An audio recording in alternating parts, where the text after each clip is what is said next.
आज तो super late है, तो रास्ते में ऐसा कुछ आइडिया सोचती हूँ और उसकी एक्टिंग भी कर लेती हूँ कि कैसे मुझे बोलना है सर। सोच के ये भी मैनेजमेंट पे जाएगा, देखेंगे वो भी। ओह sorry cut cut cut cut cut cut. जहाँ रास्ता मिले वहाँ पर तेज गाड़ी भगा लेना। लेट नहीं आती हूँ मैं जब अक्सर लेट हो जाती हूँ तो मैं छोड़ देती हूँ कि लेट तो हो ही गया तो और ज़्यादा लेट हो जाए। कि नावेद, तुम्हें हर रोज कैसे ट्रैफिक मिल जाता है? कहाँ हो। मैं तो ये चाह रहा था कि अभी कोई एक ऐसा व्यक्ति आए जो इस चीज़ की पैरवी करे कि टाइम से क्यों आए। मैं फ्लाइट छोड़ भी चुकी हूँ, लोगों की फ्लाइट छोड़वा भी चुकी हूँ, मैं दफ्तर आने में लेट हो जाती हूँ। आप एक्सपेक्ट करके बैठे हो तो दिन के 2 बजे, दिन के 12 बजे की 3 बजे नावेद आएगा, तो नावेद के लिए ये काम है। कहाँ हो। Oh sorry cut cut cut cut cut. Late नहीं आती हूँ मैं। ले बेंगलुरु में फंस गए, पहुंचे नहीं पाए, वो उड़ रहा है उनका जहाज उनके बिना। कहते कि आप लोगों की तनख्वाहें बहुत ज्यादा होंगी, हमारी थोड़ी है ना। Valid argument. पूरा क्रमिक विकास ही इस उद्देश्य के साथ हुआ है कि ये मानव आगे चलकर जाम का सामना करेगा। ट्रैफिक 2 मिनट का रास्ता है, उसी को 10 मिनट एक्सप्लेन करना है इतना, मतलब वो फंसा रहा है और तुम सच में फंसती जा रही हो। कितनी क्यूट हो। नौकरी तो हम तुम्हारी आज लगवा दें, दिक्कत ये तुम कर नहीं पाओगे। जहाँ मैं खड़े खड़े नौकरी लग जा रही है। जैसा गुरु वैसा चिल्ला, नरक कुंड में ठेलम ठेला। 10 फरवरी 2025 को कर्नाटका के बेंगलुरु में एरो इंडिया 2025 का आयोजन किया गया, यानी एशिया के सबसे बड़े एरोस्पेस और डिफेंस के एग्जीबिशन का ये 15वां एडिशन था। इसे अटेंड करने के लिए, इस इनॉग्रेशन सेरेमनी को अटेंड करने के लिए 15 पायलट्स जर्मनी से भी पहुंचे बेंगलुरु, एक होटल में ठहरे। लेकिन होटल से वेन्यू पहुंचते तक के उन्हें बेंगलुरु में ऐसा ट्रैफिक मिला, ऐसे जाम में वो फंस गए कि वो सेरेमनी ख़त्म हो गई और उसके बाद वेन्यू में पहुंचे। अब मतलब ये वैसे तो एक बहुत बड़ी व्यथा है उन लोगों के लिए, सोचिए, लेकिन इसमें एक छोटी सी हंसी भी आती है। अब एक बात बताइए, कोई व्यक्ति जर्मनी से, मतलब पूरा व्यक्ति भी नहीं, एक पूरा समूह जर्मनी से आता है, एक खास सेरेमनी को अटेंड करने के लिए इंडिया में आता है, और जिस सेरेमनी को अटेंड करने वो आता है वही वो सिर्फ ट्रैफिक में जाम में फंसने की वजह से, लेट होने के चलते नहीं अटेंड कर पाता। इसको लेकर अब 2 चीज़ें आती हैं, 2 दिलचस्प बातें आती हैं कि एक तो ये कि ये ट्रैफिक किस तरह से लोगों को लेट कर देता है, कौन कौन सी समस्याएं खड़ी कर देता है, मज़ेदार समस्याएं, ड्रामेटिक समस्याएं और कई बार गंभीर समस्याएं भी।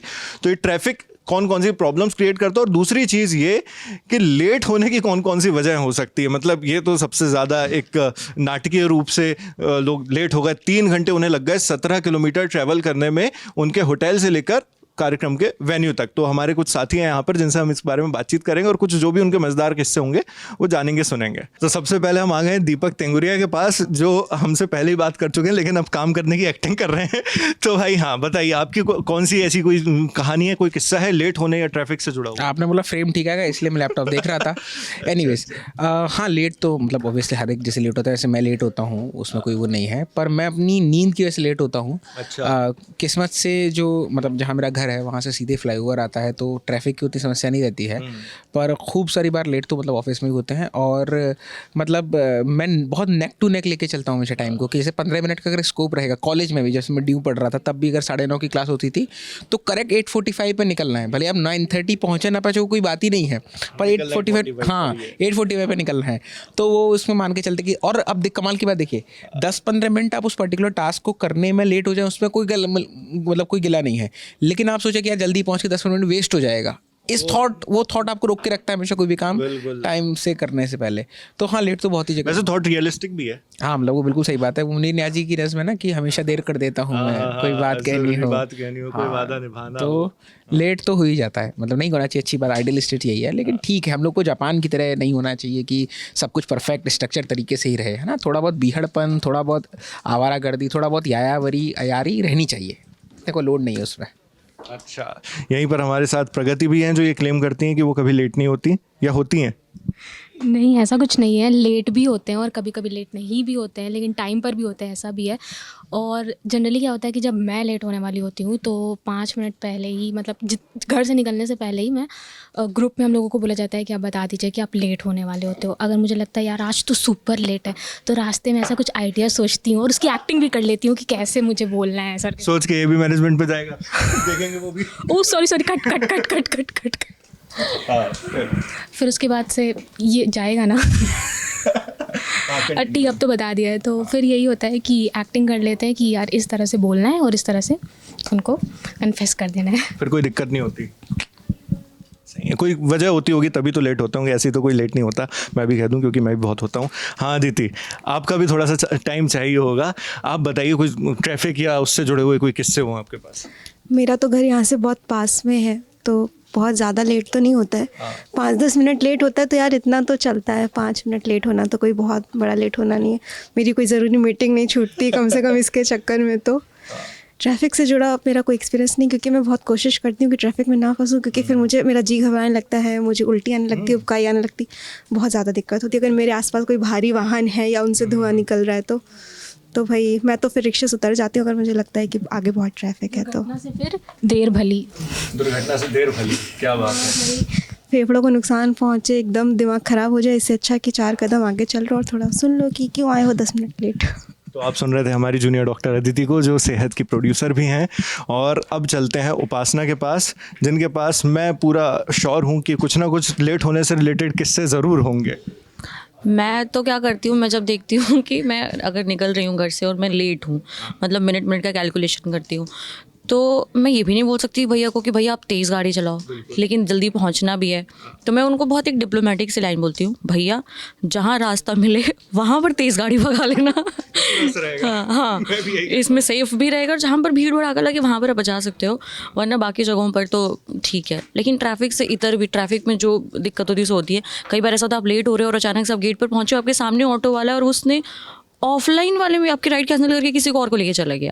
तो it's not always traffic, it's not always traffic. कभी कभी आपकी किस्मत भी ख़राब होती है। मैं खुद भुगतभोगी हूँ यार, मैं तो ऐसे वजह से लेट हो जाता हूँ कि मैं खुद भी डाइजेस्ट नहीं कर पाता कि यार ऐसे लेट हो गया। हालांकि अब थोड़ा आगे चलते हैं और वहाँ पे श्रुतिका बैठी हुई सोनल, उनसे भी बातचीत करते हैं। तो ये वीडियो शुरू होने के पहले श्रुतिका ने मुझे बताया कि वो बस यहाँ से 7 मिनट की दूरी पर रहती हैं। तो इसमें एक और ज़्यादा इंटरेस्टिंग चीज़ आती है कि अगर आप लेट हो गए तो आप तो ये बहाना भी नहीं कर सकते कि मैं दूर रहती हूँ, ट्रैफिक जाम में फंस गई थी। ऐसी सिचुएशन में क्या होता है? नहीं, मैं कोशिश करती हूँ कि 15 मिनट पहले निकलूँ घर से, क्योंकि 7 मिनट ज़रूर है, लेकिन वो रोज़ सुबह ना 15 मिनट 20 मिनट हो जाता है, तो मैं जल्दी आती हूँ, लेट नहीं आती हूँ मैं। कितने बजे दफ्तर पहुँचती हो? मैं आ जाती हूँ 7-5 क्यों बोल रहे हो 10 बजे का टाइम होता है, तो मैं ऐसे या तो कभी उससे 5 मिनट पहले या 5 मिनट बाद, ज़्यादा लेट नहीं आती। हाँ, नहीं ये तो वाला आंसर हो गया जो मैनेजमेंट देखेगा तो उनको दिखाना है। असली वाला क्या है? यही है असली वाला। मैं लेट नहीं आती हूँ, सिर्फ मैं एक दिन लेट हुई थी क्योंकि ट्रैफिक, भयानक ट्रैफिक होता है। जब हम फिल्म सिटी के लिए आते हैं यहाँ पे तो बहुत ज़्यादा ट्रैफिक होता है। वो 2 मिनट का रास्ता है, उसी को 10 मिनट तक करना है इतना, मतलब वो फंसा रहा है और तुम सच में फंसती जा रही हो। कितनी क्यूट हो ऐसे। हाँ मेरी यार, ऐसे बोलोगी आप? अच्छा नहीं, सच में मतलब लेट होना ट्रैफिक इकलौती वजह नहीं हो सकती, और भी चीज़ें हो सकती हैं। तो कभी कोई किस्सा जिसमें लेट हुए हो? काम वाली दीदी, वो जो आती हैं दीदी खाना बनाने के लिए, हाँ जो मेरी दीदी है हाउस हेल्प, वो क्योंकि टिफ़िन की कोशिश होती है कि हम यहाँ का खाना ना खाएं तो इसलिए उसकी वजह से वेट करते रहते हैं। तो अगर मैं लेट हो रही हूँ तो अगर ये कोई भी वीडियो देखेगा तो वो मेरी दीदी की वजह से है, मेरी वजह से नहीं है। मैं पहले ऑन टाइम तैयार हो जाती हूँ। एक किस्सा मुझे ज़रूर याद है। आप इतना क्यों हंस रही हैं? उन पर भी आएंगे अभी। वो किस्सा मुझे सुनना है ना, जो आपने बताया था कि एक बार कहाँ आपको 5 बजे पहुँचना था, 9 बजे पहुँची थी। बताने जा रही हूँ, ठीक है। तो हाँ, तो ये किस्सा है, दिवाली पार्टी थी, मेरी सिस्टर गुड़गांव में रहती है, तो मुझे वहाँ जाना था। I was suppose to reach 5 बजे। 5 बजे का नहीं, 5 बजे पार्टी शुरू होनी थी। 5 बजे पार्टी शुरू होनी थी और मुझे पहुंचना था 3 बजे, ताकि मैं उसकी हेल्प कर दूं। लेकिन मैं यहाँ से निकली और मैं पहुंची थी रात को 8:30-9 बजे। तो मतलब जब गेस्ट आ चुके हैं, सब अपनी जगह सेटल्ड हो चुके हैं, तब मैं उस टाइम पे आई थी और मैं वेट कर रही हूँ गुड़गांव जाते जाते कि अब पहुँच जाऊँगी। बहुत ज़्यादा लंबा ट्रैफिक था उस दिन। तो ये वही वाला किस्सा है।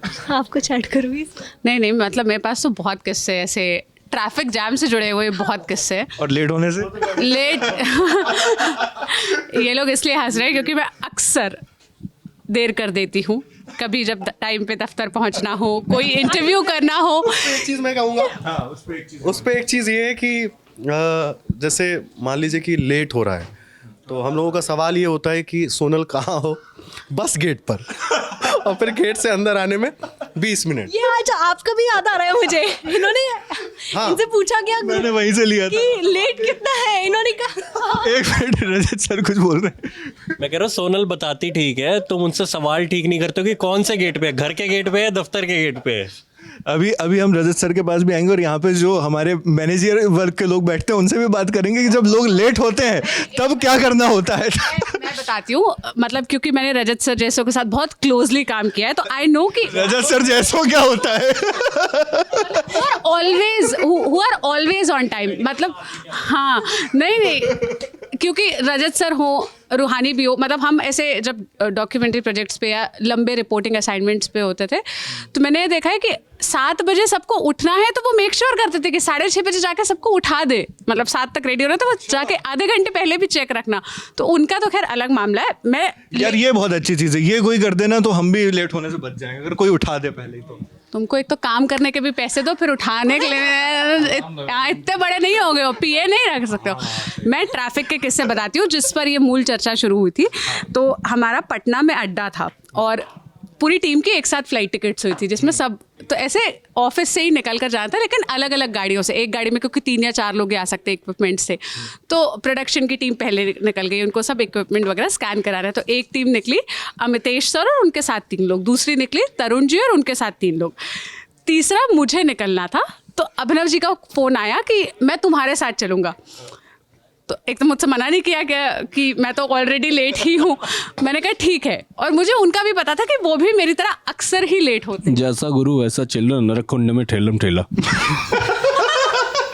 ये फ्रेम बराबर आया कि नहीं आया? खैर, तो हमारी ऐसे 4 साढ़े 4 बजे की कुछ फ्लाइट थी और मैं थी सेक्टर 18 नोएडा में, जहाँ पर काफ़ी भीड़ होती है दोपहर के वक्त में ऐसे मार्केट में। कुछ तो भी मुझे एंड में पिक करना था, साड़ी के लिए कोई एक चीज़ नहीं थी क्योंकि अगले दिन एंकरिंग करते हुए साड़ी पहननी थी। तो अभिनव जी बोले कि मैं 5 मिनट में ऑफिस के बाहर पहुंच रहा हूँ। तो मुझे लगा मैं भी 18 पे हूँ, मुझे भी 5 मिनट लगेगा। भाई साहब उस दिन 18 से लेकर 16 तक आने में मुझे 16 या 18 मिनट कुछ ऐसे लग गए। और हमेशा की तरह मेरे फ़ोन में 2% बैटरी थी तो मेरा फ़ोन भी बंद हो गया। और मैं थी एक और कलीग के साथ जो हमारे ऑफिस में ही काम करती है, सुरभि के साथ, कि झूठ क्यों बोलते हो मुझसे, कम से कम सच बोल दो, फ्लाइट छूट जाएगी, मैं अकेला ही निकल जाऊँगा, ये होगा। मैं ऑफिस पहुंची और हम गए। यहाँ से एयरपोर्ट का रास्ता 45 मिनट है, तो मुझे पता था कि हम 45 मिनट में पहुँच जाएंगे, ज़्यादा से ज़्यादा लेट होंगे तो 50-55 मिनट होगा। बोर्डिंग टाइम सिर्फ 10-15 मिनट पहले। तो मैं उनसे कह रही हूँ, वो बोर्डिंग टाइम देख रहे थे कि ये बोर्डिंग टाइम है, पहुँच जाएंगे। पूरे 45-50 मिनट उस आदमी ने, अगर हमारी फ्लाइट छूटी तो तुम फ्लाइट टिकट करोगी, तो तुम जिम्मेदार होगी, गाली तो ऊपर से मुझे पड़ेगी, तो तुम ओनरशिप लेना कि तुम्हारे कारण लेट हुए। वो मेरी लाइफ के सबसे ट्रोमैटिक 50 मिनट थे। मतलब ठीक है, ताना मारना अपनी जगह है, पर खून पी लेना, एकदम खून चूस लेना। यार ये तो पर्सनल ग्रीवेंस रिवील किया जा रहा है इसमें। मुझको टॉपिक नहीं पता, बस मैंने समय सुना और सोनल सुना तो मैं ये कहने आ गया। तो तुमको उन्होंने 50 मिनट तक ये ट्रॉमा दिया, ठीक है। जब तुम ऐसे लोगों से कहती हो कि बस 10 मिनट में काम ख़त्म करके आ रही हूँ और 2.5 घंटे तक 4 लोग, ठीक है, ऑफिस के बाहर गाड़ी में बैठे रहते हैं कि सोनल जी बस 10 मिनट का काम ख़त्म करके आ रही हैं, वो क्या होता है? वो ट्रॉमा नहीं होता किसी के लिए? मच्छर से कटवाते नंदू के यहाँ 6 चाय पीते, ऐसा तुमने लोगों के साथ कई बार किया है। जनता जवाब चाहती है। ये इनका पर्सनल वो है कि जब हमें 4 लोगों का पर्सनल नहीं हो सकता। तो वो जब साल में 2-3 बार आशीष जी मुझे इतने काइंडली अपने घर ले जाते हैं तब की बात है। फिर खैर मैं वो बताना चाहती हूँ, ऐसा काम में भी होता है, ठीक है, ये दफ्तर से निकलते निकलते भी होता है, दफ्तर से आते आते भी होता है। इसके कई गवाह हैं, इसी दफ्तर में कई लोग गवाह हैं। तो ठीक है, टाइम ट्रैफिक की बात चल रही है ना, तो तुमको क्या ही दिक्कत है अगर ट्रैफिक जाम में तुमको फंसना पड़ रहा है या ट्रैफिक में फंसना पड़ रहा है? तुम्हारे लिए तो समय किसी अलग तरीके से काम करता है ना। स्पेस टाइम इक्वेशन अलग हो जाती है। मैं वो किस्सा पूरा कर दूं। उसके बाद तो जब हम वहाँ पर पहुँच गए एयरपोर्ट पे, तो ऐसा हुआ कि फ़्लाइट और लेट हो गई, मतलब 1-1.5 घंटे का और टाइम था। और जो हमसे पहले 2 टीमें निकली थी, जो अमितेश जी या तरुण जी को बताई थी, वो भी ठीक हमारे ही साथ पहुंची। वहाँ पहुँचने के बावजूद ये कोई तरीका हुआ, लेट कर दिया, ये है वो। अकाउंट में 68,000 रुपये है ना, मुझे लगा कि कुछ होगा। मैंने कहा हाँ, क्योंकि फ्लाइट छूटेगी ना तो 2 लोगों की टिकट अगले दिन की 68,000 की हो रही है, तो वो तुम्हें खुद बुक करना पड़ेगा। तो फिर उसके बाद मैंने उनसे ऐसे किनारा किया। फिर जब हम एयरपोर्ट पहुंच गए, 1.5 घंटा और था, बढ़िया सबवे से सब वब लेके कॉफ़ी वॉफ़ी पी के, फिर मैंने कहा कि देखिए अपनी नर्व्स को ना काम करने का सबसे सही तरीका ये है कि जो भी काम आप भाग भाग के करो उसको फिर आराम से करने लगो, क्योंकि आपके हाथ में तो कुछ है नहीं। मैं जब अक्सर लेट हो जाती हूँ तो मैं छोड़ देती हूँ कि लेट तो हो ही गए तो और ज़्यादा लेट हो जाए, कोई बात नहीं। तो वो 2 घंटा 4 हो जाता है। हाँ, उसमें वो 2 घंटा 4। अब जैसे मैं रोज़ रेडी हो जाती हूँ 2:05 या 2:10 तक, मुझे घर से 2:30 बजे निकलना था, लेकिन मैं उसमें कि और 5 मिनट है और 5 मिनट है करते करते मैं एकदम 2:50 को ही घर से निकल पाती हूँ। तो ये हिमांशु भैया पीछे खड़े होकर बिल्कुल उनके एक्सप्रेशन देखकर लग रहा कुछ तो टिप्पणी है उनके मन में। मेरा एक सवाल नावेद से था। अरे यार, मैंने गलत कर दिया मैंने। ये आज जब पूछा गया कि कहाँ है नावेद, तो उन्होंने ग्रुप पे लिखा कि मैं तो अंदर ही हूँ पर फोन पे बात कर रहा हूँ। अंदर नहीं था, बाहर था। और दूसरा ट्रैफिक की बात जो है ना, मतलब सच में अच्छा, ये चेंज हो रही है टॉपिक। नहीं बैंगलोर अब मतलब जहाँ से खबर आई है, एक्चुअली बैंगलोर में इतना ट्रैफिक होता है। आप गए हो? हाँ, मैं बैंगलोर गई हूँ और इलेक्शंस कवर करने गई थी, ये तब हमारा एक्सपीरियंस था। आप ट्रैफिक में फंसते हो तो धीरे धीरे कार मूव होती है, वहाँ आप 3 घंटे के लिए एक ही जगह पर खड़े रह सकते हो। मतलब आप जोमेटो से ऑर्डर करके खाना वहाँ मंगा के खाना फिनिश करके उसी स्पॉट पर रह सकते हो 3 घंटे, वहाँ सच में ऐसा ट्रैफिक लगता है। और दूसरा एक और ट्रैफिक से जुड़ा इंसिडेंट है कि कहीं इलेक्शन से, यही लोकसभा इलेक्शंस के बीच का है, उस दिन मैंने ऐसे ही, जैसे मैं टाइम कैलकुलेट करती हूँ कि यहाँ से यहाँ का 50 मिनट का रास्ता है, ज़्यादा हुआ तो 10 मिनट एक्स्ट्रा, 60 मिनट में पहुँचोगे वो। उस दिन सच में मुझे बहुत बुरा ट्रैफिक जाम मिल गया और एम्स के सामने। फिर पहले तो मुझे डर लगा कि क्या होगा, जो अभिनव सर को उस दिन लग रहा था। मैं एकदम ऐसे पैनिक मोड में, फिर मैंने पहली बार, मैं कभी ऐसे कॉल नहीं करती ऐसे पैनिक मोड पे, फिर मैंने सौरभ सर को कॉल किया कि सर एयरपोर्ट पे आपके कोई जानने वाले हैं क्या, प्लीज़ मैं सच में ट्रैफिक में फंस गई हूँ, देखिए मैं वीडियो भेज रही हूँ, प्लीज़ किसी को बोल दीजिए कि फ़्लाइट ना छूट जाए। तो फिर उन्होंने नंबर दे दिया था और थैंकफुली नहीं छूटी। पर मैं फ़्लाइट छोड़ भी चुकी हूँ, लोगों की फ़्लाइट छोड़वा भी चुकी हूँ, मैं दफ्तर आने में लेट हो जाती हूँ, और ये सब ट्रैफिक की वजह से होता है और कोई बाहर नहीं आया। सच में ट्रैफिक मिलता है, सच में ट्रैफिक के कारण ये सब होता है ना। ये रिपोर्टर्स के साथ में होता है, क्या हमें ट्रैफिक पता होता है? अरे पता होता है और लगेगा, मतलब बहुत बार ऐसा हुआ है कि मैं स्टोरीज करने के लिए गई हूँ, क्योंकि सोनल स्टोरीज की बात कर रही थी, तब मुझे ध्यान आया कि एक बार हुआ था, मैं अलीगढ़ असाइनमेंट पे गई हुई थी। मैं अलीगढ़ से आती हूँ तो मुझे पता है कि कौन कौन सी गली में क्या ट्रैफिक लगता है। वो स्टोरी कंप्लीट की, मुझे लगा मैं घर भी घूम आती हूँ, दादा दादी से मिल आती हूँ, तो मैंने ड्राइवर को बोला कि चलो चलते हैं, और कैमरामैन ने बोला कि नहीं मैं नहीं जाऊँगा, वो वहीं रुक गए। तो हम गए और हमने सोचा उनसे मिल लेते हैं। लौटते आते टाइम सारी रोड्स पैक। अब मुझे ऐसा लग रहा है कैसे निकलेंगे, और टाइम हो रहा था, और जब कॉल आता है कि कहाँ हो, तो दिमाग ख़राब हो रहा था मेरा कि क्या करूँ। तो वो जो थैंकफुली जो ड्राइवर हमारे साथ थे, उन्होंने जो गाड़ियों में घुसाया, और कैसे होता है ना छोटे शहरों में अगर आप गलियों में जा रहे हो तो आपको वो आगे के लिए बता देते हैं कि आगे आपकी गाड़ी निकल पाएगी या नहीं निकल पाएगी। तो वो ऐसे बताते हैं, जैसे आप गली में घुसे तो वो बोलेंगे हाँ भैया जाओ, निकल जाएगी। ऐसे सिर्फ निकल जाएगी के चक्कर में इतनी बड़ी गाड़ी इतनी सी गली में से लेकर निकले हैं। तो मतलब मैं ट्रैफिक में फंसे हुए या फंसने वाले लोगों के लिए मतलब मेरी सलाह है कि कभी आप फंसे तो पहली बात तो पैनिक मत हो कि जल्दी निकालो, नहीं निकाल सकते। मतलब ठीक है, फिर अपनी नर्व्स को ऐसे काम कर लो कि लेट हो गए हैं तो हो गए हैं, आप कोई क्या ही कर सकता है। तो इसमें ना एक मैं फ्यूचर के लिए भी जोड़ देती हूँ। जैसे आज सोनल और मेरी बात हो रही थी तो उसमें ये था कि सोनल बोल रही थी कि अगर आपको कभी अलीगढ़ जाना हो तो आप चली जाना अलीगढ़, है ना, और मंडे मॉर्निंग में आप वहाँ से बस लेके आ जाना। तो ये मैं पहले ही ऑन कैमरा रिकॉर्ड बता देती हूँ कि 2-3 बार मेरे साथ हो चुका है कि मैं अलीगढ़ से आ रही हूँ और वहाँ पे ना एक मंडी पड़ती है रास्ते में, सब्जी मंडी, जहाँ पे बेचने के लिए सारे किसान आते हैं। तो वहाँ ट्रैफिक इतना लंबा होता है कि वहाँ 4 घंटे भी लग जाते हैं। तो इफ़ इन केस अगर मैं कभी लेट हूँ तो वो कारण भी हो सकता है। मैंने बता दिया है, traffic to be blame. Shrutika अपने सारे मैसेज जो हैं वो ये ध्यान में रखते हुए दे रही हैं कि हमारे मैनेजर्स भी इसे देखेंगे तो सारी चीज़ें पहले ही ऑन रिकॉर्ड हो जाएं ताकि कल को कोई सवाल खड़ा ना हो। मेरा सवाल नावेद से ये था, इनका सवाल अभी भी बना ही हुआ है, नहीं हो पाया। जैसे आज तक वो जवाब नहीं पूरा हो पाया कि नावेद तुम्हें हर रोज़ कैसे ट्रैफिक मिल जाता है ना, वो ट्रैफिक कौन सा है जो हिल ही नहीं पा रहा है ना, तो क्या है वजह नावेद? देखिए लोकसभा चुनाव वाला पर्सनल होते जा रहे हैं आप लोग। मतलब सच में ट्रैफिक मिल जाता है। और जो मैं इसमें चाहूंगी कि सोनल इज माय फ्रेंड से शिफ्ट होकर ना रजत जी के पास रहिए, क्योंकि वो एक ऐसे इंसान है जो हमेशा हर जगह हर वक्त ऑन टाइम होते हैं। और फिर उससे मतलब उनके पास जाने से पहले मुझसे सजेशन लेते रहिए कि अगर आप ट्रैफिक में वाकई फंस गए हैं तो पहली बात पैनिक बटन मत ऑन करिए कि जल्दी चला लो, जल्दी निकालो, जल्दी ये कर लो, कोई जल्दी से कर कुछ नहीं होगा। दूसरा है ट्रैफिक जाम तो है भाई, अब क्या कर सकते हैं, उसमें हॉन्क मत करो, ऐसे हॉर्न बजा बजा के अपना बीपी बढ़ाना, दूसरे का बीपी बढ़ा के मत ट्रांसफर करो, मतलब ठीक है। फॉर्चुनेटली रजत सर यहीं पर आ गए जवाब देने के लिए। मुझे सोनल ड्राइव करती है, पहले पूछो, वो बड़ी देर से ड्राइविंग पे ज्ञान दे रही है, एक बार पूछो तो कि तुम क्या ड्राइव करती हो। मैं राइड करती हूँ, मैं स्कूटी चला लेती हूँ, मैं बाइक चला लेती हूँ। स्कूटी पक्का चला लेती हो? कभी कभी कभी कभी। तो वो मतलब मैं उसकी पैरवी नहीं कर रहा, पर वो मजबूरी हो जाता है कि कट मार के निकालना है, हॉर्न बजाना है, वो करना ही पड़ता है। मतलब हम तो उस शहर से आते हैं जहाँ लेन कल्चर फॉलो होता है, लेकिन इस शहर में नहीं होता तो क्या करें, मतलब फिर तो आधे घंटे की जर्नी हम 1 घंटे में पूरी करेंगे। और मैं तो ये चाह रहा था कि अभी कोई एक ऐसा व्यक्ति आए जो इस चीज़ की पैरवी करे कि टाइम से क्यों आए। हाँ, क्या बात है, क्या बात है, वाह, तालियां बजनी चाहिए। टाइम से आओ, कोई ऐसा व्यक्ति है जो मेरे को लॉजिकल रीजन दे कि नहीं आना टाइम से, हम क्यों आए टाइम से, कि कोई तो फायदा गिनाए, क्योंकि लोग आते नहीं है ना यूजुअली। जैसे मैं अभी बैठा, जब ये वीडियो शुरू हुई तो मैं सोच रहा था कि मेरे अंदर शुरू से टाइम पर जाने पहुंचने की बहुत आदत रही, तो ये क्यों रही होगी। तो मे बी अपने फादर को ऐसे देखा होगा। फिर मेरे को याद आया कि एक बार प्रकाश सिंह बादल के बारे में एक आर्टिकल छपा था जिसमें बताया था कि प्रकाश सिंह बादल को पीजीआई जाना था और वो लिफ्ट से ना जाकर स्टेयर से गए थे 9 मंजिल तक।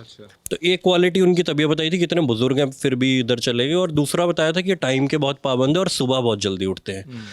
तो इसमें से टाइम पे पाबंद होने वाला तो मैंने अपना लिया, सुबह उठने वाला नहीं अपना पाया। तो दूसरी चीज़ मेरे को जो ग्रेजुअली लाइफ में लगी कि टाइम पर पाबंद क्यों होना चाहिए, क्योंकि मेरे को लगता है कि हर टाइम पर पहुंचना किसी को इज्जत देने के बराबर होता है। मतलब अगर मैं किसी को 7 बजे का टाइम दूँ और मैं 7 बजे ना पहुंचकर 7:30 आ रहा हूँ, तो सोचिए उस आधे घंटे में उस व्यक्ति ने क्या महसूस किया होगा या क्या किया होगा। तो एक आध बार हो सकता है कि कभी कोई लेट हो, पर अगर कोई व्यक्ति कभी भी टाइम पर नहीं आ रहा तो वो उसके व्यवहार में आ चुका है। तो मैं अपने इर्द गिर्द ऐसे कई सारे लोगों को जानता हूँ जो कहते हैं कि हम पहुँचना तो चाहते थे कि हम टाइम पे पहुँचे, पर हम लेट कैसे हो जाते हैं ये मैं बता नहीं पाया या पाई। तो ये मैंने डिकोड किया अभी 2-3 दिन पहले मेरी वाइफ के साथ। तो हम सुबह कहीं जाने की तैयारी कर रहे थे और मैं टाइम से खड़ा हूँ, मैंने उसे टाइम बता दिया कि इतने बजे निकलना है, लेकिन वो बीच में घूम रही है और वार्डरोब से कपड़े निकाल रही है तैयार होने के लिए, और उसके बाद बीच में फ़ोन में लग जा रही है, फ़ोन में कुछ कर रही है। फिर थोड़ी देर बाहर गई, बाहर जाकर सोफे पर बैठ गई और वो न्यूज़पेपर पढ़ रही है, बीच में वो टैब देख रही है। तो मैंने उसको बताया कि देख तू लेट कैसे होती है, तो उसने कहा कि हाँ लेट तो मैं ऐसी होती, क्योंकि वो टाइम का कंसेप्ट बहुत से लोगों के दिमाग में नहीं बैठा होता। अपनी अपनी वजहें हो सकती है लोगों की, लेकिन वो होना इसलिए ज़रूरी है ताकि हम अपने इर्द गिर्द के सब लोगों को इम्पोर्टेंट फील कराएं। हम ऑफिस में क्यों कहते हैं कि टाइम पर है, वो महज सैलरी डिडक्शन तक रिलेटेड नहीं है। किसी को 3 बजे अगर आना है तो आप एक्सपेक्ट करके बैठे हो तो दिन के 2 बजे, दिन के 12 बजे, कि 3 बजे नावेद आएगा तो नावेद के लिए ये काम है तो नावेद को दिया जाए। ऐसा नहीं है कि 3 की जगह 3:15 हो जाएगा तो मेरा कोई बहुत बड़ा नुकसान हो जाएगा। लेकिन बहुत जब हम 100 लोगों की टीम एक साथ काम कर रही है तो वो टीम फंक्शन ऐसे करती है कि मेरा काम नावेद करेगा, नावेद का काम सोनल करेगी, सोनल का काम कोई और करेगा, है ना। तो वो एक चेन सिस्टम है। उस चेन सिस्टम में 1-2 कड़ी भी जब ढीली पड़ जाती है ना तो वो चेन अफेक्ट होती है। इसलिए ये कोशिश की जाती है कि लोग टाइम पर पहुँचे और काम करें। और जहाँ तक बात रहे, हाँ मैं बता, जहाँ तक बात रही कि टाइम पर कैसे पहुँचा जाए, तो कोई एक आध अपवाद हो सकते हैं। कैसे, जैसे मेरी 11 बजे की शिफ्ट होती है ऑफिशियली, ठीक है, लेकिन मैं पहले 10 बजे होती थी। जब से कुछ रोल बदले तो मैं 11 बजे आने लगा, क्योंकि मेरे को पता शाम का भी मेरा टाइम थोड़ा आगे बढ़ जाता है। तो मैं अभी भी अपने घर से 10, सवा 10, मैक्सिमम 10:30 बजे निकल जाता हूँ। मेरे घर से यहाँ पहुँचने का जो टाइम है वो 22 से 23 मिनट है। तो सोचिए जिस दिन मैं 10 बजे निकल रहा हूँ मैं कब पहुँचूँगा, 10-22 पे। अब इसके पीछे बहुत से लोगों की दलील ये हो सकती है क्योंकि आप लोग मैनेजर्स हो, आप लोगों के पास प्रिविलेज है, ऐसी 10 चीज़ें होती हैं। और कहते हैं कि आप लोगों की तनख्वाहें बहुत ज़्यादा होंगी, हमारी थोड़ी हैं, है ना। Valid argument. बहुत हाँ वही बहुत सारी दलीलें होती हैं। इसमें मेरी भी एक दलील है कि पहली तो हमारी तनख्वाहें बहुत ज़्यादा नहीं है, दूसरा ये सब्जेक्टिव है, तीसरा जब मेरी पहली नौकरी थी हम तब भी टाइम पे पहुंचा करते थे। ये एक बिहेवियरल चीज़ है जो कोई फॉलो करता है, जो कोई नहीं करता। हर किसी के प्लस या माइनस हो सकते हैं, लेकिन वो फॉलो होना इसलिए ज़रूरी है कि वो चेन चलती रहे। अपवाद किस केस में आएगा, जैसे जिस दिन मैं अपने घर से निकला ये सोचकर कि आज मैं 25 की जगह 40 मिनट पहुंचूंगा, क्यों? क्योंकि जब नोटिफिकेशन है आज मोदी जी गुजरेंगे यहाँ बगल से, तो मैं मान के चला 40 मिनट लगेंगे, उस दिन 1 घंटा 40 मिनट लग गया, उस दिन मैं लेट था, वो अपवाद है। लेकिन अगर रेगुलर डेज में आप कहते हैं कि यार वहाँ पर किसी ने गाड़ी ठोकी हुई थी, मैं आता हूँ 12 किलोमीटर के डिस्टेंस से, इसमें रोज़ एक ना एक बाइक ठुकी होती है, एक गाड़ी ठुकी होती है, पर आप वो कैलकुलेट करके चलते हो 5-7 मिनट ऊपर नीचे। और मुझे लगता है कि 10 की जगह अगर आप 10:10 पे भी पहुँचोगे इतना बड़ा इशू नहीं है, लेकिन अगर 10 की जगह आप 11:15 पहुँचोगे तो वो इशू होता है।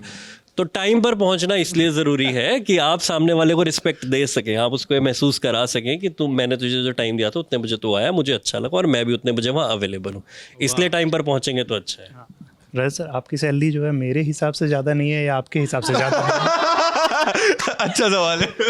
अब मुझे चेक कराना पड़ेगा कि रवि का CTC कितना है, अभी मुझे याद नहीं कि उनका CTC कितना है, तो फिर आइडिया लगेगा मुझे। वैसे तो मैंने सोचा आप इस बात पे कितना यकीन करते हैं कि अब अगर कोई ट्रैफिक में वाकई फंस ही गया है तो क्या होंक करना चाहिए, क्या अपना पैनिक दूसरों को ट्रांसफर करना चाहिए, जल्दी चला लो, जल्दी काट लो, जल्दी कर लो, क्या सजेशन देंगे? देखो, ट्रैफिक से बचने के लिए जो लोगों को एक चीज़ का पालन करना चाहिए था वो लेन सिस्टम है। दूसरा ये है कि अगर मैं बहुत अच्छा ड्राइवर हूँ, नावेद कम अच्छा ड्राइवर, तो ऐसा नहीं है कि नावेद को मैं हॉर्न बजा बजा के इतना परेशान कर दूँ कि नावेद आगे आके और बड़ा ब्लंडर कर दे। लेकिन यहाँ पे करते हैं, यहाँ पर तो वो कंसेप्ट ही नहीं है ना कि कोई ये सोचे कि सामने वाले के लिए क्या ज़रूरी होगा। जैसे मैं 2 महीना पहले थाईलैंड गया था, तो मैं तो इतना ज़्यादा इम्प्रेस्ड होकर आया हूँ कि वहाँ पर एक लेन है जिसने सीधा जाना है, उसके लिए 500-600 मीटर का जाम है, लेकिन लेफ़्ट जो उसके बिल्कुल बगल की लेन है वो लेफ़्ट की लेन है, वो बिल्कुल खाली है, बिल्कुल खाली, कोई वहाँ नहीं लगा सकता गाड़ी, क्योंकि लेफ़्ट मुझे मुड़ना है, मैं पीछे जाऊँगा सीधा आके लेफ़्ट ले लूँगा। यहाँ पर तो क्या आप रॉन्ग वे, राइट वे सब ले लिए जाते हैं, और ये कंसेप्ट ही नहीं है जिसमें सामने वाले को आप वो इज्जत दें। हमारी बुरी आदतों की वजह से मैं थाईलैंड गया तो वहाँ थोड़ा सा ट्रैफिक था, मैं स्कूपी पे था, उधर स्कूटी को स्कूपी कहते हैं, तो मैंने तो हॉर्न बजा दिया 1-2 बार, आदत ही नहीं, याद ही नहीं बिल्कुल कि यहाँ नहीं बजाना है कुछ भी। तो 3-4 लोग जब घूम के मेरी तरफ देखने लगे, उसके 5 सेकंड बाद मैंने रियलाइज़ किया कि यार यहाँ थोड़ी हॉर्न बजाना होता है ना। तो इसीलिए ऐसे वो फॉरेनर्स उसको बहुत डिसरिस्पेक्टफुल मानते हैं, हमारे इधर तो वो चलता है। क्या थाईलैंड का बस यही एक किस्सा जो आप सुनाना चाहेंगे? जो किस्सा तुम सुनना चाह रहे हो, मैं उधर गया नहीं, मैं बैंकॉक गया नहीं, बात तुम वो कराना। तो मैं इसलिए सबसे आखिर में रजत सर के पास जाना चाह रहा था, क्योंकि मुझे पता था लेट होने की सारी दलीलें जो हैं वो यहाँ आकर सिमट जाएंगी। लेकिन सिद्धांत जी भी हमारे साथ हैं, जो कि टाइम के अभी फंसे हुए डेडलाइन में शो के लिए, वो अगर हमें कुछ वक्त दे पाएँ तो। ना हमारे पास बहुत समय, बताओ। बताइए फिर, कोई ट्रैफिक से जुड़ा हुआ कोई किस्सा, लेट होने से जुड़ा हुआ है कोई किस्सा आपका? मेरे साथ प्रॉब्लम ये है, प्रॉब्लम क्या, सौभाग्य भी कली, मैं बनारस से हूँ। वो शहर 24 घंटे में से 20 घंटे जाम में फंसा रहता है। वहाँ पे 8 किलोमीटर की डिस्टेंस या 10 किलोमीटर की डिस्टेंस आप 1 घंटे में तय करते हो। उसी 1 घंटे की डिस्टेंस में आपको चोट लगती है, ट्रैफिक वाली चोट। अच्छा। मतलब आप 10 किलोमीटर की स्पीड से चलते हुए भी लड़ जाते एक दूसरे से, और उसमें से कोई ऑटो में से एक हाथ निकाल के सामने वाले तमाचा जड़ देता है, या फिर कोई ऐसे बाल पकड़ के हिला के चला गया गुस्सा के, कोई गाली गुत्ता कर लिया उसमें। और ये सब बनारस में इतने दिन में आपको 10 किलोमीटर डिस्टेंस में हो जाता है। बनारस में रोड रेस इतना भयानक नहीं होता है कि अरे यार आप आओ अगले चौराहे तक रेस लगाते हैं, वाली घटनाएं नहीं होती हैं। तो बनारस वालों ने ना थोड़ा सा सीख लिया है कि ट्रैफिक के जो नुआंसेस हैं या ट्रैफिक जाम के जो समस्याएं हैं, उसको लेकर इंजॉय कैसे किया जाए। जैसे यूजुअली बनारस में वो कारें बहुत कम दिखती हैं। बनारस में कोई कार लेकर अगर सड़क पे चल रहा है, जैसे दिल्ली नोएडा में लोग चलते हैं ना, एक आदमी एक कार लेके चलता है, घर में 4 लोग हैं तो 4 लोगों के लिए 4 कारें रहेंगी, भले ही खड़े करने की जगह नहीं होंगे। बनारस में ऐसे लोगों को ना मूर्ख समझा जाता है। अगर कोई एक घर में एक कार भी है तो वो मूर्ख है बहुत बड़ा। वहाँ पे कार चलाने की जगह नहीं है, आप कार खरीद क्यों ले रहे हो? ठीक है, समस्या ये है पहली वहाँ पे। दूसरी समस्या वहाँ पे आप बाइक वाले अधिकतर लोग मोटरसाइकिल लेके चलेंगे आराम से, और उसी में हेलमेट लगाए हैं नहीं लगाए हैं, और जाम उसमें मतलब बनारसी में कचवा कच मचा हुआ है, उसी में एकदम पे पा उसी में चल रहा है। अचानक से बीच में उसी में कहीं गाय आ जाएगी, फिर अचानक से कोई ऐसा सड़क पे वो लेकर आ जाएगा, माल ढुलाई वाली जो वो होते हैं ट्राली वाली, वो सब लेके चले आएंगे, लेकिन अगले को पता है कि हम पहुंच जाएंगे अपने मंजिल तक। आज पहुंचे कल हाँ नहीं, ये बनारस में नहीं होता कल पहुंचेंगे, आज पहुंचेंगे, वो होता है आप पहुंच जाएंगे समय से अपनी मंजिल पे और समय से काम धाम करके लौट भी आएंगे। इतना संतोष होता है बनारस में। इसलिए जब मुझे नोएडा जैसे शहर में बुलेट चलाने का मौका मिलता है तो मैं थोड़ा चिल रहता हूँ यहाँ पे।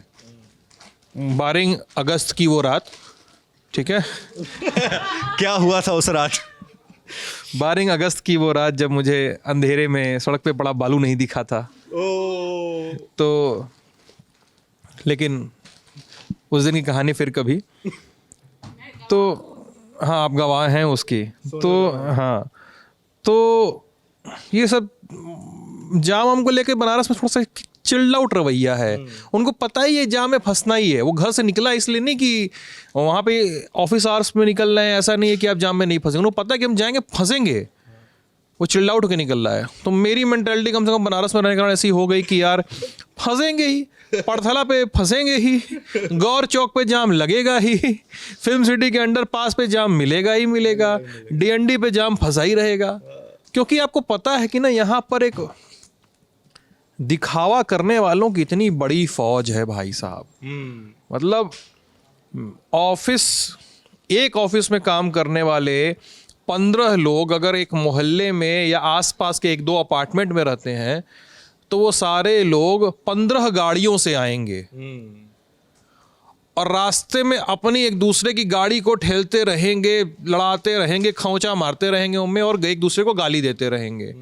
और फिर उन 15 को देख के 16वां को भी लगेगा कि अरे यार हमारे पास भी एक गाड़ी होनी चाहिए।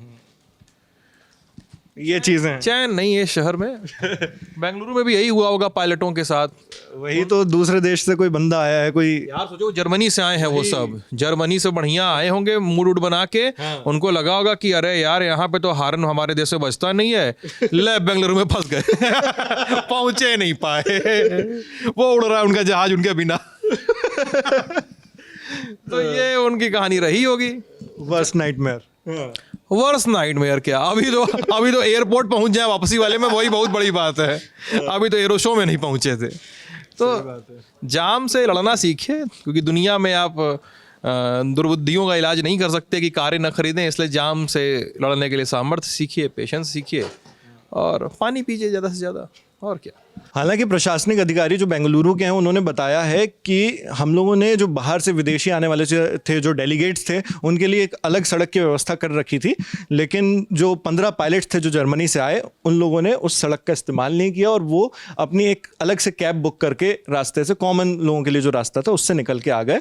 तो इस वजह से उन्हें ये समस्या भुगतनी पड़ी। 17 किलोमीटर जो है वो 3 घंटे में उनको नापने पड़े। तो ये एक है उनकी तरफ से जो उनका वर्जन है। हालांकि फिर इसमें यह भी सोचना पड़ सकता है कि भाई जो कॉमन मैन है उनको आप क्या ट्रैफिक दे रहे हैं। तो ये चीज़ें हैं। इसी के बीच अभय जी हैं जो अपनी कोई किस्सा सुनाना चाहते हैं। किस्सा क्या, ये हिंदुस्तान के लोगों को, हम लोगों को मेंटली अपने आप को प्रिपेयर करना होगा, तैयार करना होगा। देखिए दुनिया की जो जनसंख्या है वो 800 करोड़ से ज़्यादा है और आप दुनिया के किसी भी हिस्से को उठा लीजिए तो 150 करोड़ लोग इतने कम क्षेत्रफल पे कहीं नहीं रह रहे हैं जितने हिंदुस्तान में रह रहे हैं। तो हिंदुस्तान के शहरों में भीड़ बढ़ेगी, बढ़ रही है, उसके लिए आपको तैयार होना पड़ेगा। तो इसलिए मेंटली तैयार हो जाइए कि जाम मिलेगी। और जो नौकरियों का जो हिसाब किताब है, जैसे यूपी में देखिए नोएडा, गुड़गांव, दिल्ली में ही इधर आप चले जाइए 200-300 किलोमीटर तक, कहीं इतना सॉफ्टवेयर की कंपनियां नहीं है, मीडिया हाउस है, सब यहीं है। तो इसलिए जाम यहाँ है। दूसरा ये है कि जैसे हम आते हैं जहाँ से, तो हम करीब 25 किलोमीटर से आते हैं। 15 किलोमीटर का रास्ता हाईवे का है। अच्छा। तो कभी कभी हमें लेट हो रहा होता है तो हम बाय रोड आते हैं। बाय रोड आते हैं, कार से आते हैं। तो कभी कभी लेट हो रहा होता है तो क्या होता है, 15 किलोमीटर हम खूब हाईवे पे भगा देते हैं गाड़ी, कभी कोई लेट हो रहा होता है। लेकिन ट्रैफिक का देखिए आप क्या वो है कि जब हम 15 किलोमीटर के बाद नोएडा में घुसते हैं तो देखते हैं जिसे हम 10 किलोमीटर पीछे छोड़ आए थे वो भी हमारे साथ ही चल रहा है बराबर में। यार ये तो सही बात तो है। लगता है कि भाई बढ़ाए, हम क्यों भगा के लाए हैं। और ये एक दिन नहीं, रोज हम देखते हैं, अरे ये बाइक तो यार 10 किलोमीटर पीछे छोड़ के आए थे भाई। तब लगता है भाई आराम से चलो, 60-70 की स्पीड में चलो। मगर उस वक्त लेट होते वक्त जो ब्रेन जिस तरह से एड्रेनलिन रश करता है, जो वो करता है, जिस तरह से वर्क करता है, तब मानता नहीं है ना दिल की यार धीमे धीमे रफ्तार से ही लेकिन चले। क्या करें फिर, जब आगे गाड़ी है, आपके आगे गाड़ी, आप ठोक थोड़ी ना दोगे आपको। अब यहाँ जब जो आदमी 2-4 साल यहाँ नोएडा में रह लिया, उसका दिमाग फिर वैसे ही हो जाता है, भाई यहाँ तो फंसना है। तो उसके लिए क्या करना है, हमें थोड़ा जल्दी निकलना है। हाँ, जैसे आम जगह है, आप मुरादाबाद जाओ, बरेली, शाहजहाँपुर, लखनऊ में भी जाओ तो इतना जाम नहीं मिलता है, लेकिन तो यहाँ मिलेगा। तो उसके लिए अगर आप 15 मिनट का रास्ता है तो आप 30 मिनट पहले निकलिए। रजत सर बोल रहे थे कि हम पहले निकलते हैं, वो बात बिल्कुल सही है। नोएडा में आपको निकलना चाहिए, नोएडा, दिल्ली, गुड़गांव, यहाँ तो जाम मिलेगा ही। और एक किस्सा आपको सुनाते हैं, ये जरूर सुना वाला किस्सा है। मेरी वाला क्या है, हम 12th क्लास में थे, तब का याद है? तो हाँ खूब याद है कि उस पर काफ़ी बवाल हुआ था, पिटाई भी हो गई थी, हमारे पिताजी ने पीट भी दिया था। तो शाहजहाँपुर में हम सिटी में कोचिंग पढ़ते थे, मैथ की कोचिंग थी। तो सुबह उन्होंने 6 बजे टाइम रखा। अब वहाँ तक हम पहुँचते थे बस से या फिर क्योंकि शाहजहाँपुर से 10 किलोमीटर पहले एक कस्बा है, वहाँ के हम रहने वाले, तो वहाँ से बस से आते थे और वो कोचिंग जाते थे। हमारे जो टीचर थे उन्होंने 10 बजे कोचिंग का सुबह 6 बजे कोचिंग का टाइम रखा। हम आते थे 6:30 बजे। 1 घंटे की कोचिंग होती थी, उसमें आधा घंटे लेट आते थे।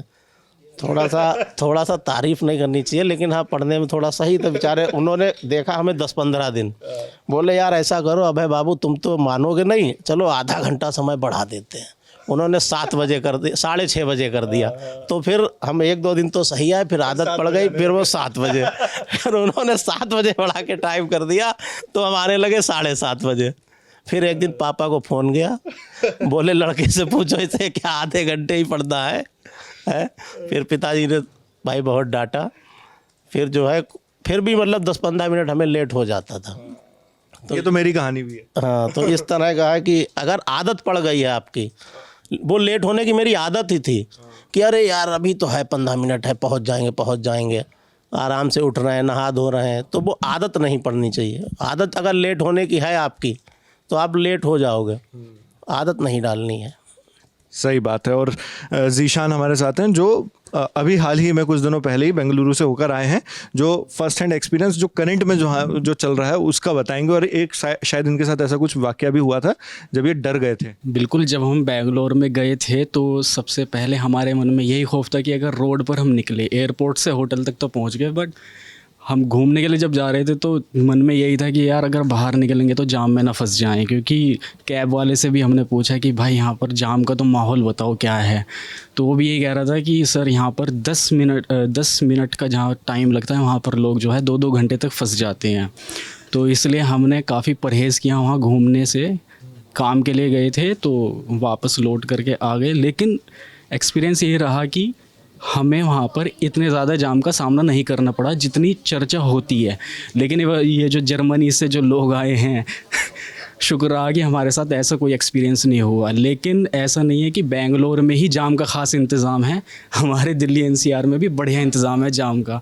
मैं गाज़ियाबाद से आता हूँ, तो जब हम नोएडा में एंट्री लेते हैं जस्ट गाज़ियाबाद से, तो 2 लाइन है NH9 की, तो दिल्ली मेरठ एक्सप्रेसवे जो है, तो उसमें जब हम इधर इस वाली लाइन में होते हैं तो और जो हम दूसरी तरफ लाइन देखते हैं तो वहाँ तो फटाफट दिल्ली के लिए लोग जा रहे हैं बिना रोक टोक, हम जाम में फंसे हुए हैं। फिर मोबाइल निकालते हैं और फ़ोटो खींचते हैं दिखाने के लिए कि हाँ भाई हम जाम में फंसे हुए हैं, इसलिए थोड़ा लेट हो सकते हैं। तो एक्सपीरियंस रहता है। दूसरी तरफ लग्जरी बिल्कुल चलती रहती है सरपट कि देखो फाएँ गाड़ियाँ जा रही हैं। तो यही है कि दिल्ली NCR में भी जाम का है, लेकिन बेंगलोर का तो मामला ही अलग है। देखिए हमारे यहाँ न्यूज़ रूम में एक इन हाउस मीम चलता है कि कोई भी न्यूज़ रूम चर्चा इस तरह के टॉपिक्स पर अधूरी है जब तक उसमें कानपुर का जिक्र ना हो, कानपुर के किस्से ना सुनाए जाए। और कानपुर से हमारे साथ अभिषेक भैया और प्रशांत आ गए हैं जो इसमें अपने वैल्यूएबल इंसाइट्स देंगे। देखिए, जाम को किसी देश काल परिस्थिति में बांधना जो है वो जाम जैसी महान घटना को कमतर करके आंकना होगा। तो इसलिए पहले तो मेरी गुजारिश है कि उसको कानपुर या किसी भी क्षेत्र की सीमा में मत बांधिए। क्या है कि जाम की महिमा कुछ ऐसी है कि मानव सभ्यता का पूरा विकास ही, जो क्रमिक विकास जो हम लोग स्कूल में पढ़ते थे, वो पूरा क्रमिक विकास ही इस उद्देश्य के साथ हुआ है कि ये मानव आगे चलकर जाम का सामना करेगा। ट्रैफिक की बात कर रहे हैं ट्रैफिक जाम में फंसेगा। ह्यूमन चेन की नहीं बात कर रहा हूँ, मानव का जो क्रमिक विकास हुआ है, एवोल्यूशन जो हुआ है, वो इसी परिकल्पना के साथ हुआ है। उसके पीछे उद्देश्य ये था कि ये कभी जाकर ये इंसान जाम में फंसेगा, ट्रैफिक जाम में। जैसे कि मानव के क्रमिक विकास में सबसे बड़ी क्रांति क्या हुई? इंसान का 4 पैर से 2 पैर पे आना। ठीक।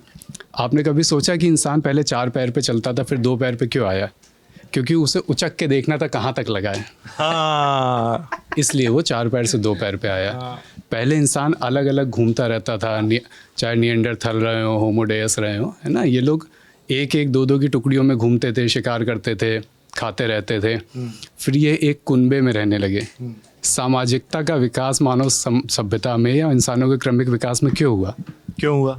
क्योंकि जैसे जब जाम लगे तो एक इस गाड़ी से, एक उस बाइक से उतर के जो है जाम खुलवा सके। चलो इधर से तुम यहाँ से काटो, निकलो यहाँ से। कानपुर में ऐसा होता है, हम लोगों ने किया है। सामाजिकता का क्रमिक, मानव के क्रमिक विकास में सामाजिकता भी इसीलिए आई कि ये इंसान कभी चल के जाम का सामना करेगा, ट्रैफिक जाम में फंसेगा।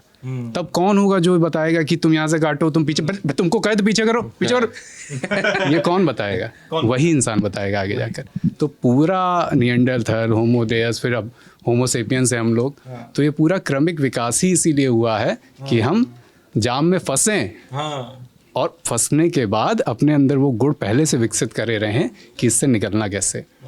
तो जाम में फंसिए और अपने क्रमिक विकास के क्रम में जो आप सेपियंस बने हैं, तो उस बुद्धि का इस्तेमाल करके उस जाम से निकलिए। कब तक आप स्टोन से लड़ते रहेंगे? कभी उतरिए गाड़ी से और लड़िए, तो ये मकसद था उसमें। नहीं, अब ऐसा भी है ना कि अब जैसे होता है ना कि जब आप बार बार किसी समस्या से जूझते हो, तो आप किसी ना किसी तरीके उसको एंजॉय करना सीख लेते हो। तो कानपुर वालों ने सीख लिया ऐसा। अब हम लोग टेंशन लेते हैं, कानपुर में कोई ऑटो वाला जाम में खड़ा होगा, 2-4 खैनी खींच के उतनी देर मार देगा, 2-4 पुड़िया मार देगा, है ना। या मैं कानपुर में एक बार था, तो मैं जाम में फंसा था माल रोड पे। वैसे तो माल रोड है, लेकिन उसे माल रोड कहते हैं। तो वहाँ पे एक आदमी जाम में खड़े खड़े नौकरी लगवा रहा था दूसरे की। वो फ़ोन पे बात कर रहा था कि नौकरी तो हम तुम्हारी आज लगवा दें, नौकरी तो हम तुम्हारी आज लगवा दें, दिक्कत ये तुम कर नहीं पाओगे।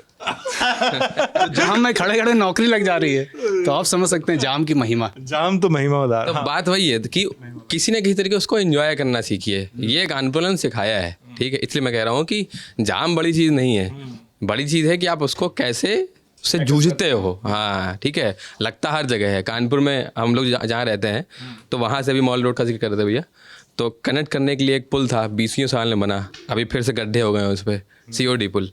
भाई वहाँ पे जाओ आप, मतलब वो क्या रास्ता, मुश्किल से बड़ा चौराहा जाने का रास्ता होगा 20 मिनट का, 25 मिनट का, आदमी 4-4 घंटे में पहुँचता था, क्योंकि COD क्रॉसिंग से ट्रेन निकलती रहती थी लगातार।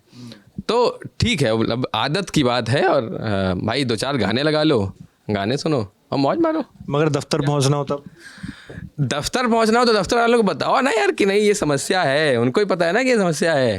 तो मैं फिर से कह रहा हूँ, समस्या से जूझना सीखना होगा, ठीक है ना। तो ये या तो फिर बहुत पहले निकलो यार, फिर अब यही है, ये और चारा कोई है नहीं, है ना। सही बात। अब आपके लिए अलग से व्यवस्था हेलीकॉप्टर एंट्री की तो नहीं होगी ना। नहीं, और ये भी सोचिए कि व्यवस्था तो इस तरह की है कि जैसे सिद्धांत जी अभी बता रहे थे कि उनको दिल्ली से बनारस जाने में 1 घंटा लगता है बाय फ्लाइट। By flight. और वो अगर वहीं पर 7-8 किलोमीटर उनको बनारस में ही ट्रैवल करना पड़ता है, तो ऑन रोड 1 घंटा उसी में चला जाता है। तो जितना वक्त दिल्ली से बनारस में नहीं लग रहा, उतना उनको बनारस में ही 1.2 अनदर पॉइंट जाने में लग रहा है। अच्छा, एक और चीज़ बता दें, कानपुर ने ये भी सिखाया। अब देखो, अगर आप बाइक पे हैं या कार लिए हैं, तो जाम में आपको आपकी ड्राइविंग स्किल्स टेस्ट होती हैं भाई। अब बाइक में हो, सट निकाल दिए, ठीक है। ऑटो और कार वाले भी ऐसे सीखते हैं। तो कला है, कहाँ से घुसा के निकालो, कब तक खड़े रहोगे। तो ये है। मगर इस कला को किस हद तक स्किल्स टेस्ट होती हैं और आपकी स्किल्स निखरती हैं, ये भी चीज़ है एक। मगर इस कला का हमें बहुत ज़्यादा एप्लीकेशन नहीं करना है निजी ज़िंदगी में। जब ट्रैफिक रूल्स का पालन करते हुए चलना है, जो भी चलना है। मैं ये नहीं कह रहा हूँ कि ट्रैफिक स्किप करो, मैं कह रहा हूँ उस ट्रैफिक को कितनी जल्दी क्रॉस कर सकते हो, वो कला है। बिल्कुल।